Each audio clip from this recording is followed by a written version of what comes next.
Bismillahirrahmanirrahim.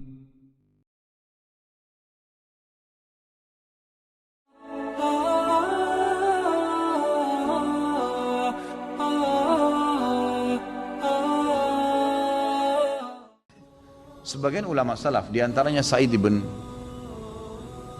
Khudri radhiyallahu anhu, Abu Sa'id al-Khudri radhiyallahu anhu, sahabat Nabi yang mulia.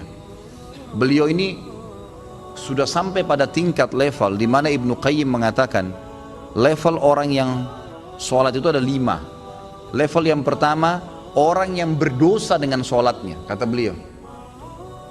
Siapa ini orang yang berdosa? Orang yang sholat tidak sama sekali memberikan haknya. Ada orang sholat hanya karena disuruh oleh orang lain, hanya karena tidak enak, mau udu nggak udu terserah. Ini berdosa nih. Percuma dia sholat, dia berdosa. Karena di sini riya, dan tidak ada hubungannya dengan Allah SWT, malah berdosa dengan sholatnya. Ada orang yang kedua, sholat tapi nggak dapat pahala. Dia tahu diperintahkan semua tapi tidak dapat pahala, karena dari awal takbir sampai salam semuanya menghayal. Ini orang yang percuma, nggak ada pahalanya. Masuk dalam sabda Nabi SAW, ada orang yang hari kiamat diremuk-remuk sholatnya seperti pakaian kotor lalu dilemparkan ke wajahnya. Karena dari takbir sampai salam nggak ngerti apa yang dia lakukan. Untuk apa sholat kalau begitu? Allah nggak butuh sholat kita, ikhwani. Allah nggak butuh. Biar kita sholat khusyuknya luar biasa, sujudnya sampai berhari-hari nggak angkat kepala, tetap aja Allah nggak butuh dengan itu. Kata Nabi SAW dalam hadis qudsi, Allah SWT berfirman, wahai anak Adam, apapun yang kau kerjakan tidak akan bermanfaat bagiku dan aku akan kembalikan kepadamu. Itu amal kalian yang akan bermanfaat buat kalian sendiri, tidak ada manfaatnya buat saya. Kata Allah SWT, hadis qudsi. Ini luar biasa, harus kita faham nih, yang tidak boleh salah dalam masalah-masalah seperti ini. Maka kita harus tahu bahwasanya sholat itu kita yang butuh dan bukan Allah Azza wa Jalla. Baik, Abu Sa'id al-Khudri, Ibnu Qayyim mengatakan tadi orang yang kedua adalah orang yang tidak dapat pahala sama sekali. Yang ketiga, orang yang dapat pahala. Dapat pahala, tapi pahalanya pas-pasan. Ini sesuai dengan sabda Nabi SAW. Ada orang yang sholat tidak akan mendapatkan kecuali setengah pahala sholatnya. Ada orang yang sholat tidak dapat kecuali 1/10 dari sholatnya. Jadi kecil, ada pahala tapi kecil. Lebih banyak menghayal daripada fokusnya. Yang keempat adalah orang yang sholat berusaha untuk fokus, gitu kan?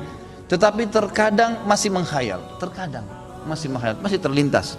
Maka ini lebih dominasi pahala yang dia dapatkan daripada hilangnya pahala. Karena kalau kita lagi baca Al-Quran atau kita lagi baca bacaan sholat, kemudian kita fokus, dapat konsentrasi, ikutin bacanya, dapat pahala terus per hurufnya, gitu kan? Pergerakan juga ada pahalanya. Tapi pada saat kita baca terus kita nggak sadar lagi menghayal, cuma lisan kita karena sudah terbiasa membaca jadi ngucapin kena rutinitas, itu nggak ada pahalanya, gitu kan? Itu nggak ada pahalanya. Orang yang keempat ini adalah golongan orang yang dapat mayoritas pahala sholatnya, tapi masih ada yang hilang. Bedanya tadi dengan orang yang ketiga, mayoritas pahalanya hilang, cuma sedikit yang didapatkan, gitu kan? Terbalik. Yang kelima ini yang luar biasa, orang yang sholat semuanya dari takbir sampai salam fokus. Bahkan kalau mereka sholat, mereka sudah lupa siapapun yang ada di sekitarnya. Mereka tidak perlu tahu tempat itu di mana mereka berada, sampai pada tingkat itu. Abu Sa'id al-Khudri radhiyallahu anhu dikatakan dalam riwayat dan masuk dalam poin yang kelima ini. Jadi bukan jangan anda katakan oh susah orang kalau fokus sholat, itu nggak ada susahnya. Asal dia mau, dia tahu dulu nilainya kadar sholat itu. Abu Sa'id al-Khudri berkata radhiyallahu anhu, saya pernah disuruh oleh Nabi SAW menjaga pasukan di malam hari dan Nabi SAW sedang tidur bersama dengan pasukan. Maka saya pun sholat di semak belukar. Pada saat saya lagi sholat, tiba-tiba ada mata-mata musuh dari jauh itu yang memanah ke arah saya dan tepatnya jatuh di jantung saya.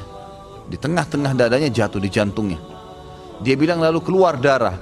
Tetapi pada saat itu saya sedang sangat menikmati surah Al-Kahfi yang saya baca, sehingga saya tidak merasakan perihnya dan sakitnya anak panah itu. Tetap baca surah Al-Kahfi dengan tenang. Al-Kahfi mengalahkan itu semua, gitu kan? Lalu kemudian dia berkata, mata-mata itu melepaskan lagi anak panah yang kedua. Dilepaskan anak panah kedua, jatuh tepat di sebelahnya anak panah pertama, tergores, keluar darah lagi. Tetap saya masih belum merasakan sakitnya karena nikmatnya membaca surah Al-Kahfi. Sampai musuh itu melepaskan 9 atau 10 anak panah. Sasarannya semua hampir sama, di jantung. Dia bilang, kalau bukan karena saya khawatir, ini sudah mulai berat, ini 10 anak panah di dadanya. Dia bilang, kalau bukan saya khawatir saya terbunuh dengan anak panah selanjutnya, kemudian Nabi SAW dan sahabat-sahabat yang lain akan dibunuh oleh musuh, demi Allah saya akan selesaikan sholat saya dengan surah Al-Kahfi. Tapi karena saya khawatir itu, maka dia ruku. Dia bilang, waktu saya ruku, kemungkinan mata-mata itu tahu kalau saya manusia. Tadi dia ragu, kemudian dia lari dan tidak jadi menyerang pasukan muslimin.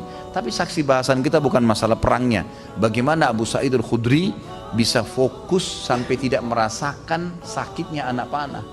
Coba nih teman-teman di sini, kalau digigit nyamuk, ya, digigit nyamuk gimana tuh? Jangan kan digigit, baru suaranya sudah buyar semua konsentrasinya, gitu kan? Seseorang di antara sahabat dan tabi'in dinukil dalam buku-buku tentang khusyuan salat, kumbang datang menggigit, menyengat dahi mereka, berdarah, mereka nggak bergerak, seperti batang pohon yang kokoh. Luar biasa itu. Karena mereka tahu sama siapa mereka berhadapan, gitu kan? Dan memang ini sudah menjadi tradisi mereka, ya.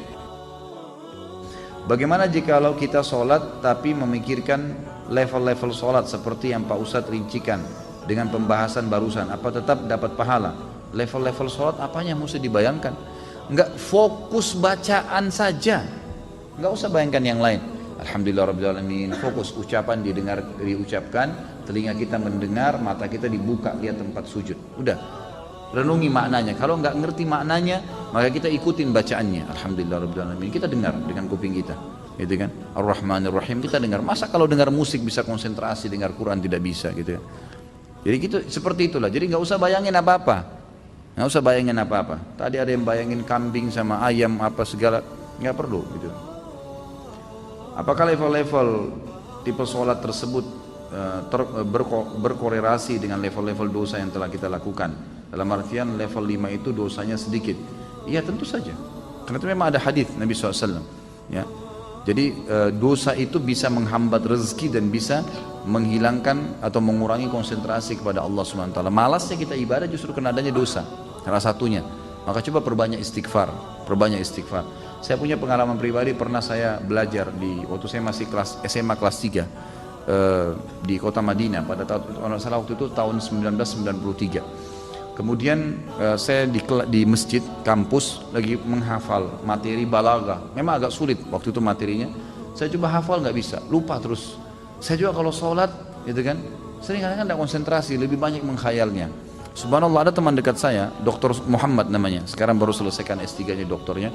Adik kandungnya Dr. Sulaiman Rahili, sahabat dekat saya, gitu kan. Maka beliau datang ke saya dan mau mengajar. Waktu itu beliau tingkat 2 kuliah di kuliah hadis, ngajar saya. Sebelum buka buku balaghah itu, saya dari asar nih sudah baca nggak faham-faham. Dari habis duhur malah. Pulang dari kelas ujian saya baca sampai menjelang isya belum faham. Habis isya dia datang ajar saya. Terus saya tanya, akhi, apa sih sebenarnya penyebabnya?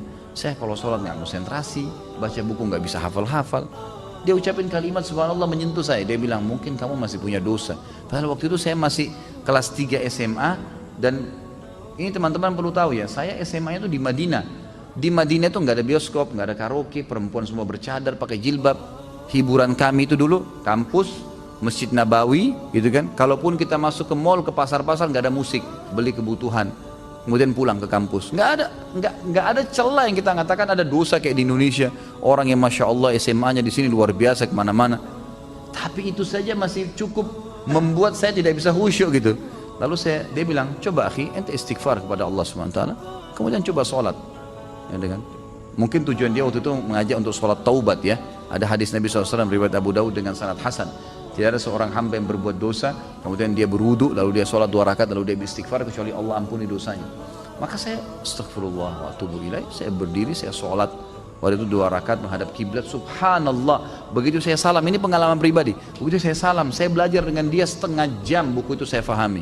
Setengah jam buku itu saya faham. Bahkan saya hafal hal-hal yang tidak saya hafal sebelumnya, yang sudah mungkin 6 jam saya belajar, gitu kan. Subhanallah. Saya jadikan patokan, ternyata memang dosa bisa jadi penghambat itu. Maka makin pekah, makin dekat dengan Allah SWT, maka makin berpengaruh kehusyuan tentunya.